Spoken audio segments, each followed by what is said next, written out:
xam ne fi mu ne nii amul jàmm ndeysaan tant que tijjiwul cadeau mi doom jàmm daba bàyyi li ngay def gëmal yàlla ba taxaar suba yàggatul d'ici quelques heures rek tu pourras ouvrir tes cadeaux ah xaaral tuuti rek yàggatul dara cadeau yaa ngi nii bii kenn xamul lu ci ne bii kenn xamul lu ci ne bii man rek maa xam lu ci nekk nag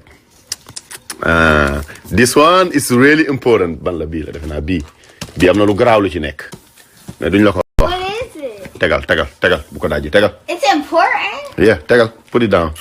suba rek inshallah. Give me something important. okay, you gotta wish everybody to Merry Christmas. All your fans, all the. Thank you everyone for all the support and Merry Christmas to everyone. Hope you had a good Christmas.